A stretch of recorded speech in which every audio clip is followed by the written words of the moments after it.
Welcome to the Instagram Stories Flash Briefing. I'm your host, Daniel Hill. Thank you so much for tuning in to the only daily Instagram news show that gives you all the news that you could possibly need in 3 minutes or less.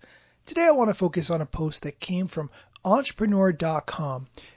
The title, New to Instagram Live, Here's How to Show Up Like a Pro.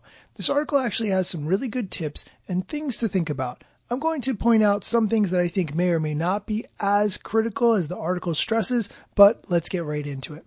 It talks about the popularity of live streaming, and especially during this time when we've all been quarantined, but here are some of the suggestions that it makes in order to improve your Instagram live streams. The first one it suggests is freeing up your Wi-Fi. You probably have a number of Wi-Fi connected devices through your house, including smart speakers and other smart devices, laptops, tablets, phones, whatever you have. But when you go live, you want to have the maximum available bandwidth possible. So they suggest temporarily closing down or disconnecting devices tethered to your Wi-Fi connection. I personally don't think that it's as critical as this article makes it seem, because if those devices are not downloading very much data at that time or really interacting with the internet in any meaningful way, meaning they're not receiving a large amount of data in that time, I don't think it's really going to affect your live stream, but you do want the best possible quality. So that is something to think about.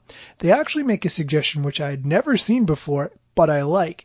They recommend hardwiring your phone directly to your internet router via Ethernet cable.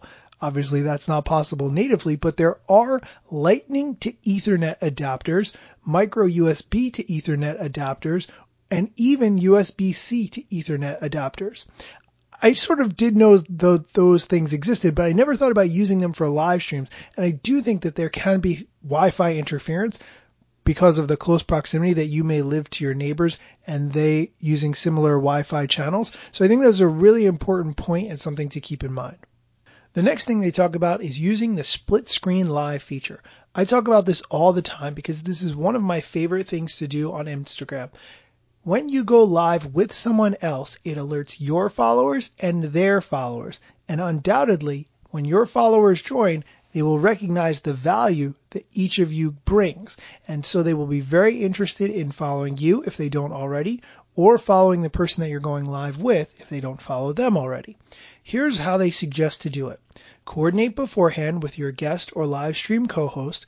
They need to be viewing your live video already before you can invite them to join in as a co-host. You go live on Instagram, look for the two faces icon at the bottom of the screen, and then viewers who are watching your live stream will appear as co-host options. You can select your guest, invite them to join, and then the screen will be split.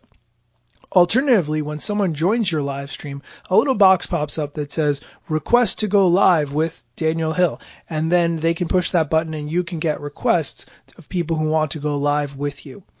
The article points out that it can take 15 seconds or more for users to be notified that you've gone live. So don't just stand there staring at the camera, which is so tempting to do, but instead have an introduction to fill that time before your guest arrives and is able to join you on the feed. They also make a really good suggestion about making a dummy Instagram account where you practice going live where no one knows that you're going live so you can get really good at it. I think this is a great suggestion. It's something that everyone should have. Make a dummy account. Just set it up and test things out on it. They also recommend, lastly, putting your phone in Do Not Disturb mode, which I think is a really important thing because if you get a call or a text while you're going live, it's completely distracting and you will be distracted as well because you're reading that message while people are waiting for you to talk or be doing something. So definitely put your phone in Do Not Disturb mode so that you don't get messages during that time. That's it for today's Flash Briefing. Come back tomorrow for more Instagram news.